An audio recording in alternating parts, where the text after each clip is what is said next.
नमस्कार दोस्तों। आज मैं एक प्रोजेक्ट की बात करने वाला हूँ। और हमने ये प्रोजेक्ट बनाया है जेंगो के अंदर। ये प्रोजेक्ट बेसिकली एक बिज़नेस अकाउंटिंग पर्पज़ के लिए बनाया गया है और इस प्रोजेक्ट में हम ये करने वाले हैं। एक्चुअली प्रोजेक्ट बन चुका है और मैं आपको इस प्रोजेक्ट का पूरा ओवरव्यू देने वाला हूँ, डेटाबेस का आर्किटेक्चर समझाने वाला हूँ और ये प्रोजेक्ट में हम क्या चीज़ें हैंडल कर रहे हैं और कैसे क्या कर रहे हैं। जेंगो के जो एडमिन फीचर्स हैं वो हम इस्तेमाल करते हुए इस प्रोजेक्ट को कंप्लीट बना चुके हैं। हम आपको इस चीज़ का ओवरव्यू देते हैं कि ये प्रोजेक्ट क्या है, किस बारे में है, कैसे क्या है। तो शुरू करते हैं पहले कोडिंग से। और हमने क्या सोचकर इस प्रोजेक्ट को बनाया था। हमने प्लान किया था कि अगर कोई व्यक्ति है और वो चाहता है कि अपने बिजनेस से रिलेटेड कोई भी एक्टिविटी करता है, लाइक ट्रांजेक्शन उसके होते हैं, पैसा आया गया, उसका हिसाब किताब रखना है उसको, तो वो मेंटेन कर सकता है। अब उसके पास हो सकता है कि एक से ज़्यादा बिजनेसेस हो, तो वो उस प्रकार से भी मेंटेन कर सकता है। वो अपने असेट्स मैनेज कर सकता है, अपने कस्टमर्स मैनेज कर सकता है। इस तरीके का हमने कुछ प्लान किया था। तो चलते हैं और मैं आपको बता दूं कि हमने बैकएंड और फ्रंट एंड के लिए जेंको ही यूज़ किया है। और हमने यहाँ पे total accounting, assets, business, customers, total 4 apps बनाई हैं। अकाउंटिंग में हम ट्रांज़ैक्शन और अकाउंटिंग से रिलेटेड जितने भी मॉडल्स हैं वो यहाँ पे रखेंगे और उसके जो भी एडमिन के फीचर्स हम जो बनाने वाले हैं वो, ठीक है? देन असेट्स के अंदर हम असेट्स को रखने वाले हैं और असेट्स हो सकती है कि आपके बिज़नेस से रिलेटेड जो भी असेट्स हो, वो आप यहाँ पे मेंटेन कर सकते हैं। और बिज़नेस एक मॉडल है जिसमें हम बिज़नेस को कितने बिज़नेसेस जो हैं हम यहाँ पे अपने रजिस्टर कर सकते हैं। और एक आता है कस्टमर्स, ठीक है? तो कस्टमर्स के अंदर हम अपने कस्टमर्स का डेटा मेंटेन करेंगे और ये है हमारा प्रोजेक्ट। ये रही हमारी सेटिंग्स, ठीक है? और हमने यहाँ पे जितने भी ऐप्स हमने बनाई हैं, वो हमने यहाँ पे रजिस्टर्ड कर दिए स्टोर ऐप के अंदर, ठीक है?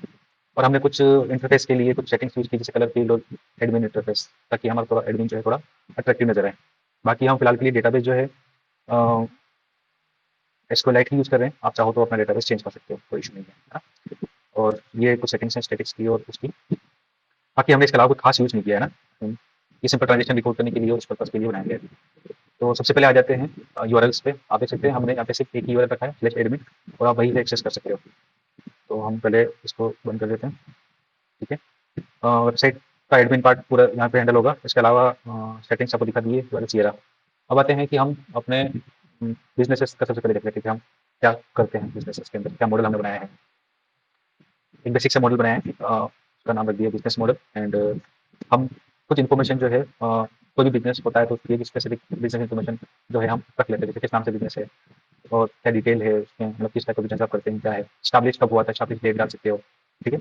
And then common features like is active, is delete, ये जो है ये हाइड और अनहाइड करने के लिए यूज़ में आती है। देन फिर उस बिज़नेस से रिलेटेड कितने कस्टमर्स हैं, तो वो हमने मैपिंग रखी हुई मनी टू मनी, है ना? एंड ये कब क्रिएटेड हुआ था, मतलब किसने क्रिएट किया था, उसके लिए हम फॉरेन की यूज़ कर रहे हैं। तो हो सकता है कि हमारे सिस्टम में मल्टीपल यूज़र होते ही हैं, लाइक हम जेंगो एडमिन में जो डिफ़ॉल्ट यूज़र मॉडल होता है, उसके अंदर हम रोल बेस्ड एक्सेस कंट्रोल और वो सारी चीज़ों के लिए बनाते हैं। तो फिलहाल तो वो उतना ज़्यादा यूज़ नहीं करते। सिंपल है, जो आप जब यूज़र क्रिएट करता है इस मॉडल को, उसका आईडी रहेगा कि रिपोर्ट कब क्रिएट हुआ था, कब डेट हुआ था, ठीक है? तो ये हमारा हो गया बिज़नेस मॉडल, जिसमें हम बिज़नेस की इन्फॉर्मेशन कलेक्ट करते हैं। अब आ जाते हैं हम हमारे कस्टमर्स का इन्फॉर्मेशन देख लेते हैं कि हमने कस्टमर्स के लिए क्या इन्फॉर्मेशन कलेक्ट करी है। तो बेसिक सा मॉडल रहेगा कि हम जब भी नए कस्टमर्स हमारे बिज़नेस में आते हैं, तो हम उनका कुछ बेसिक इन्फॉर्मेशन सेव कर लेते हैं, उनका नेम कहाँ देते हैं, कुछ रिमार्क है तो, और किस यूज़र ने बनाया उसका आईडी हम स्टोर करेंगे। बाकी ये जो कॉमन फील्ड्स हैं, रिलेटेड, रिलेटेड, अपडेटेड, ठीक है? तो ये हमारी basic information of update, sorry, basic information of customer हो गई, ठीक है? अब आते हैं बिज़नेस हो चुका है, कस्टमर हो चुका है, अब आते हैं असेट्स पे। असेट्स में भी ऐसा कोई ज़्यादा यूज़ नहीं है और ये भी सिंपल है कि आपके पास क्या-क्या असेट्स हैं, बस उसका आप रिपोर्ट मेंटेन करते हैं। तो अब इसमें और आगे और इम्प्रूवमेंट हो सकते हैं, जिससे कि हम पूरी बिज़नेस की अकाउंटिंग जो है यहाँ पे मेंटेन कर सकते हैं। लाइक हम जैसे अगर एसेट्स रख रहे हैं, तो एसेट्स की क्या किस नाम के एसेट्स हैं, उसमें कोई रिमार्क है या नहीं है। एड्रेस फिलहाल के लिए शायद हमने गलती से डाल दिया है, जैसे एड्रेस की कोई रिक्वायरमेंट है नहीं। ये है हमारा सॉरी एसेट्स मॉडल, है ना? तो इसमें सिर्फ नेम काफ़ी है और बाकी एग्जैक्टिव रिलेटेड बाय ये जो कॉमन फील्ड्स हैं वो, ठीक है? देन फिर आ जाते हैं अकाउंटिंग। अकाउंटिंग हमारा मेन मॉडल है, आई मीन मेन मॉड्यूल है, जिसमें हम अपने बिज़नेस से रिलेटेड जितने भी ट्रांज़ैक्शन है वो मेंटेन करते हैं। वैसे तो मेरे पास स्टार्टिंग में जो मेन रिक्वायरमेंट आई थी वो ये थी कि एक कस्टमर है जो अपने डेली के रिकॉर्ड मेंटेन करना चाहता है, वो कहीं नोट करे बुक में, इस तरीके से उसको हैंडल नहीं करना था। वो चाहता था कि एक प्रॉपर एक पेज बोर्ड हो जहाँ पे वो अपने सारे ट्रांज़ैक्शन को मेंटेन कर सके, और उसका काम था कि वो एक गेमिंग स्टूडियो चलाता था। तो उसके जो भी कस्टमर आते हैं वो कितना टाइम खेलता है, कितना टाइम आया, कितना टाइम गया, तो वो सारा रिकॉर्ड मेंटेन करने के लिए था। अब मैंने सोचा कि हो सकता है कि ये जो सॉफ्टवेयर है किसी और को भी इसकी नीड हो, है ना? लाइक कॉफ़ी कैफ़े वाले जो होते हैं वो प्रोडक्ट बेचते हैं, तो उनके कितने ट्रांज़ैक्शन हुए, कितने नहीं हुए, तो उस तरीके से जो भी रिकॉर्ड मेंटेन करने की फैसिलिटी जो है हम यहाँ पे दे रहे हैं। तो हमारे पास एक मेन टेबल है, जिसका नाम हमने ट्रांज़ैक्शन रखा है, जिसमें हम ट्रांज़ैक्शन की इन्फॉर्मेशन कलेक्ट करते हैं कि ये ट्रांज़ैक्शन किस कस्टमर के द्वारा हुआ है, कौन से बिज़नेस के रिगार्डिंग हुआ है और किसने क्रिएट किया रिकॉर्ड वो है, एंड अमाउंट क्या है, पे मतलब मोड क्या है, पेमेंट मोड क्या है, ट्रांज़ैक्शन क्या हुआ, मतलब इन हुआ, आउट हुआ, ठीक है? और ट्रांज़ैक्शन टाइप हो सकता है। लाइक हम फिलहाल के लिए हमने सोचा था कि हमारे पास गेमिंग से रिलेटेड है, प्रिंटिंग से रिलेटेड है, एसेट से रिलेटेड है या अदर कोई है, तो हम ये 3 तरीके की चीज़ें हम मेंटेन कर रहे थे। ओके? आगे आएगी तो हम और भी यहाँ पे ऐड कर देंगे, तो ताकि वो ऑप्शंस में दिखे। तो ट्रांज़ैक्शंस हो गया, है ना? जिसमें हम अपने आईडी यूनिक रहेगा, डिटेल होगी, ट्रांज़ैक्शन रिलेटेड अगर कोई डिटेल हो तो। और हमने एक रिमार्क फील्ड रखा है, इन केस अगर कुछ ऐसा रिमार्क हो जो हमें बाद में ट्रांज़ैक्शन रिलेटेड याद रखना हो, तो हम रिमार्क में उस फील्ड को ऐड कर सकते हैं। एंड ट्रांज़ैक्शन टाइप हो गया, ठीक है? और एक्टिव सिंटैक्स भी रखा है हमने। एंड ट्रांज़ैक्शन हो गया, पेमेंट मोड हो गया, अमाउंट हो गया कि कितने अमाउंट का हमने वो रखा है। ये फ्लोट है, ठीक है? और फॉल्स रखा है हमने, इसमें मिनिमम डिफ़ॉल्ट जो है अमाउंट होना चाहिए। एंड बिज़नेस का फॉरेन की, इन कस्टमर्स का फॉरेन की, किस बिज़नेस के रिगार्डिंग किस कस्टमर ने वो किया है, एंड बाकी कॉमन फिल्ड्स। फिर हमने एक और टेबल बनाई है, जिसका हमने ट्रांज़ैक्शन डिटेल नाम से फील्ड दिया है। और in this table we will store to payment information like which medium of payment is received. अभी हमने किस टाइप के पेमेंट को रिसीव किया है। तो हमने इसमें रखा है सिंपल आईडी, ट्रांज़ैक्शन डिटेल, जिसमें हम ट्रांज़ैक्शन टेबल को फॉरेन की दे रहे हैं एज़ एंड उसकी डिटेल, ठीक है? ये हमने किया है। देन अब ऑब्वियस सी बात है कि जो क्लाइंट है उसे अपने कस्टमर के आने और जाने का टाइम जो है मेंटेन करना है, और किस कस्टमर ने कितना टाइम गेम खेला नहीं खेला, तो उसका टाइमिंग मेंटेन करना था।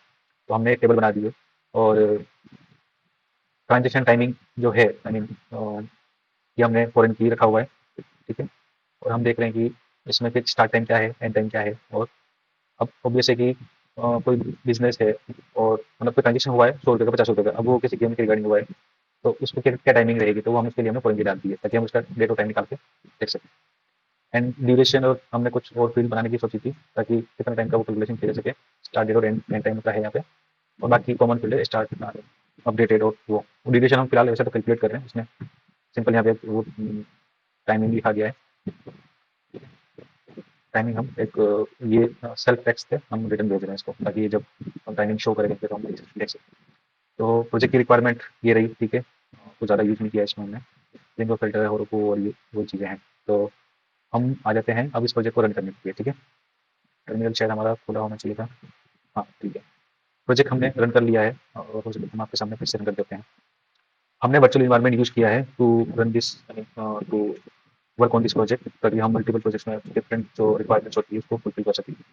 तो ये आइसोलेटेड एनवायरनमेंट होता है, और हमने इस स्पेसिफिक प्रोजेक्ट के लिए ये रिक्वायरमेंट रखी है, ठीक है? तो हमारा एनवायरनमेंट एक्टिवेटेड है, मैं प्रोजेक्ट को रन कर लेता हूँ।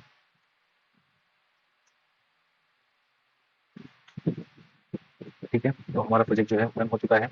लोकलहोस्ट 8000 पोर्ट पे हम आ जाते हैं ब्राउज़र में, और यहाँ पे टाइप कर लेते हैं लोकलहोस्ट 8000। एंड आपको हमने सबसे पहले बताया था कि हम सिर्फ एक ही यूआरएल यूज़ कर रहे हैं, तो उसका मैं आपको बता देता हूँ, जो कि हम /admin ही यूज़ कर रहे हैं, और हमने कोई यूआरएल दिया नहीं है। सिंपल, तो हम क्या करते हैं, एक एडमिन यूआरएल पे आ जाते हैं। तो ये हमारा डिफ़ॉल्ट जेंगो का एडमिन लॉगिन है, और हमने सुपर यूज़र क्रिएट कर रखा है, हमारे डेटाबेस में सुपर यूज़र पहले से क्रिएटेड है। तो मैं एक बार उसके लिए लॉगिन कर लेता हूँ। Let's see. ओके, तो गाइस ये है हमारा जेट डैशबोर्ड, जहाँ पे हमने ट्रांजैक्शंस और अपने बिजनेस और अपने यूजर्स और ये सारे यहाँ पे हमने दिए हुए हैं। अब आप सोच रहे होंगे कि ये सारे रिपोर्ट्स यहाँ पे कैसे आ रहे हैं। तो गाइस हमने ये किया है कि हमने ये सारे मॉडल एडमिन के अंदर रजिस्टर किए हैं, तो वो भी हम आपको ऊपर के लिए दिखा देते हैं। सर असेट्स है, तो असेट्स हमने रजिस्टर्ड किया है एक एडमिन डॉट फाइल के अंदर। हम सारे अपने मॉडल डाल देते हैं, उसमें ऑर्डरिंग फील्ड क्या होगा, सर्चिंग फील्ड क्या होंगे, लिस्ट फील्ड क्या होंगे, लिस्ट डिस्प्ले क्या क्या होंगी, वो सारी हमने यहाँ पे ऐड करके और उसका रजिस्टर्ड मॉडल को रजिस्टर कर दिया है। तो इसी प्रकार से हमने बिजनेस का भी सारे जो अकाउंटिंग टर्म है, सर्चिंग फील्ड है, सारे सारे हमने यहाँ पे ऐड कर दिए हैं। अब आते हैं कस्टमर का डेटा के लिए भी हमने यहाँ पे करेक्ट बनाने के लिए वो कर दिया है, ठीक है? एंड अब आ जाते हैं कस्टमर एंड दैट्स इट, ठीक है? तो ये हमारा सारी इन्फॉर्मेशन जो है हमने एडमिन के मॉडल सारे रजिस्टर कर दिए। हम यहाँ से सारे फील्ड जो है वो चेंज कर सकते हैं जब भी आप चाहें। ये सेटिंग्स होती है जेंगो एडमिन के, लिस्टिंग, फिल्टर, सर्चिंग, है ना? उस तरीके के डिफॉल्ट फील्ड हो गया, सर्च फील्ड क्या क्या हो गया, लिस्टिंग में क्या क्या दिखाना है, ऐसा। ऑर्डरिंग क्या होगा, वो क्रेडिट डेट होगा, पे डेट होगा, जो भी है। आप फिर इसके बाद में वो चाहें तो इसमें कस्टम एक्शंस भी डाल सकते हैं अकॉर्डिंग टू नीड, है ना? तो आप देख सकते हैं ये हमारा डैशबोर्ड है, जिसमें सबसे पहला हम अकाउंटिंग के अंदर ट्रांजेक्शन देख सकते हैं, ठीक है?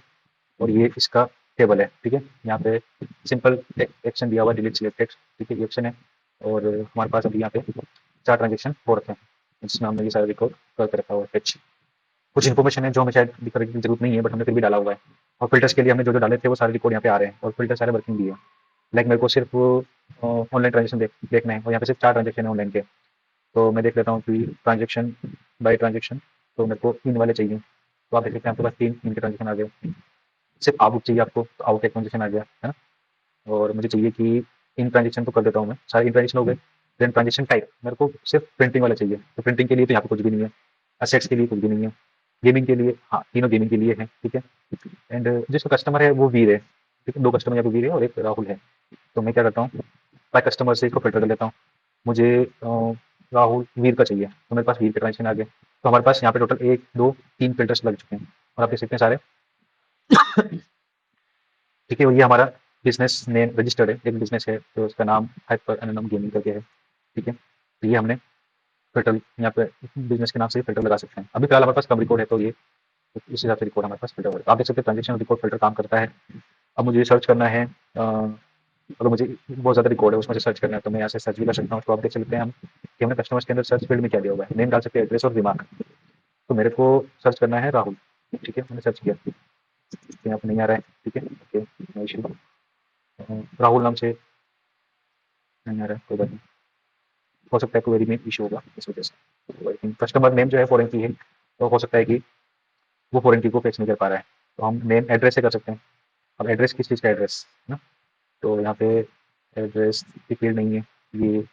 ओके सॉरी, हम थोड़ा गलत जा रहे हैं। एक्चुअली ये ट्रांजेक्शन टेबल है और हम जो फील्ड सर्च फील्ड देख रहे हैं वो इसकी है। तो हमें अकाउंटिंग में जा करके हाँ, यहाँ पे सर्च फील्ड चेक करनी चाहिए कि हम किस से सर्च कर सकते हैं। तो यहाँ पे सर्च फील्ड में हमारे पास सिर्फ डिटेल है, ठीक है? तो डिटेल हमारे पास कुछ भी नहीं डली हुई है, तो मैं यहाँ पे डाल देता हूँ, मैं को डाल देता हूँ डिटेल में ABC, ठीक है? एंड इसको सेव कर देता हूँ। फिर इसके बाद ABC एंड सेव, डिटेल नहीं है, second PUR save, STV and save, ठीक है? तो आप देख सकते हैं डिटेल नाम का फील्ड है बट हमें वो नहीं आ रहा है। हो सकता है कि इस मॉडल में चेक करना पड़ेगा, ट्रांजेक्शन मॉडल है इसमें। इस मॉडल के अंदर डिटेल नाम का फील्ड है, ऑर्डर टेक्स्ट फील्ड भी रखा है, यहाँ पे आना चाहिए चलिए। लिस्टिंग में नहीं डाला है, पेज फिल्टर हो चुका है। अच्छा, तो हमें मतलब डिटेल भी डाला हुआ है। इनलाइन का भी फीचर हम बाहर डाल रहे थे बट ये आ नहीं रहा है किसी कारणवश। डिटेल यहाँ पे आना चाहिए, ये नहीं आ रहा है। ट्रांजेक्शन अकाउंटिंग है ना, ये ट्रांजेक्शन एडमिन भी, इनलाइन एडमिन भी है फिलहाल इसमें, बट अभी के लिए हम उसको रहने देते हैं। तो आप देख सकते हैं डेटाबेस में तो हमारे पास वो फील्ड है और उसमें डिटेल सेव भी है। तो सर्चिंग फिल्टर आप देख सकते हैं ये है, यहाँ पे आप ट्रांजेक्शन ऐड कर सकते हैं और ट्रांजेक्शन मुझे जैसे कस्टमर का इन्फॉर्मेशन मुझे चैलेंज पर डालना है, इन्फॉर्मेशन रिमार्क कर दिया मैंने, एक रिमार्क डालना है, नो, ठीक है? एंड ट्रांजेक्शन इन्फॉर्मेशन कितने रुपये ट्रांजेक्शन करना है, मुझे 100 रुपीज़ का ट्रांजेक्शन करना है। ट्रांजेक्शन जो है गेमिंग पर्पस के लिए हुआ है और इन हुआ है और पेमेंट मोड हमने कैश रखा है, ठीक है? देन फिर आ जाता है हमारे पास ट्रांजेक्शन की डिटेल की, वो क्या डिटेल है जो हम उसमें रख रहे हैं। तो हमने रखा है ट्रांजेक्शन में नोट, नकली दी थी कस्टमर, कस्टमर में, ठीक है? इस तरह की डिटेल जो भी आप डालना चाहे डाल सकते हैं। स्टार्ट टाइम एंड टाइम डाल सकते हैं, तो मैं यहाँ पे नाउ करके भी ऐड कर सकता हूँ। ये लगभग मिडनाइट नून 6 PM जो मुझे डालना है वो डाल सकता हूँ। तो मैंने फिलहाल के लिए ये कर दिया नाउ, नहीं आ रहा है, ऐसे कुछ हो रहा है, हो सकता है कुछ फील्ड का कुछ तो इशू है, नाउ नहीं आ रहा है। सर्वर टाइम से हम 5 मिनट आगे चल रहे हैं, तो हम मिडनाइट ये नाउ कर दें। बहुत अच्छा, ये मुझे देखना पड़ेगा कि इसमें इशू क्या आ रहा है और फिर हम ट्रांजेक्शन का टाइमिंग सेव कर सकते हैं, ठीक है? तो ट्रांजेक्शन आप देख सकते हैं, जो ट्रांजेक्शन हम डाला था लास्ट टाइम वो यहाँ पे आ चुका है। और यहाँ पे हम अकाउंटिंग में जाएंगे तो ये दिखेगा, नेक्स्ट हम पे कर दिया, एसेट्स में प्रोडक्ट आप डाल सकते हैं। सेट्स हमने रखा है लाइक हमारे पास ये चेयर है तो हम डाल देते हैं, चेयर हो गया। ये जरूरी नहीं था वैसे भी, पर रिजेक्टिव करके क्रिएटेड बाय रहेगा और मैंने सेव कर दिया। ये हमारा रिपोर्ट आ जाएगा, यहाँ पे आप देख सकते हैं। देन फिर असेट्स के बाद में आप ये जो एडमिन का जो यूजर्स है वो हम यहाँ से मैनेज कर सकते हैं, और जो default like role group access control जो भी आप यहाँ से मैनेज कर सकते हैं, ये परमिशन चेंज कर सकते हैं, ये ग्रुप्स डाल बना सकते हैं आप, और परमिशन डाल सकते हैं ग्रुप में, और लास्ट में चेक रहेगा जो भी है। फिर यहाँ पे आ जाते हैं हम फॉर्म के अंदर। फिर आता है हमारा कस्टमर्स। कस्टमर्स आप जब भी नया ऐड करना चाहो तो यहाँ से ऐड कर सकते हो, उसका नेम डाल दो, एड्रेस डाल दो, रिमार्क एडजेक्टिव एंड रेट दे सकते हो। ठीक है, इस तरीके से। तो फिर अगर आपको लगता है कि इसमें कुछ चेंजेस हो सकते हैं, कोई इंप्रूवमेंट कर सकते हैं, तो हमें कमेंट में जरूर बताएं, हम इसमें चेंजेस जो भी होंगे वो ऐड करेंगे, और आपको इस वीडियो इसका स्पेसिफिक प्रोजेक्ट का यूआरएल भी हम आपको वीडियो के लिंक में प्रोवाइड कर देंगे। शायद हमने इसको गिटहब पे डाला हुआ होगा, तो देख लेते हैं एक बार। प्रोजेक्ट होना चाहिए वैसे गिटहब पे, बिजनेस अकाउंटिंग नाम से हमने बनाया होगा।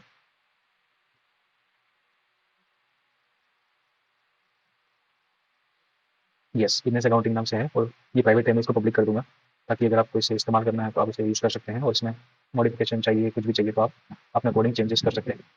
ये एक बेस्ट टेम्पलेट है जिसमें मोस्ट इन्फॉर्मेशन जो है कॉमन यूज हुई है, और इम्प्रूव मैं जानता हूँ इसमें और इम्प्रूवमेंट हो सकता है।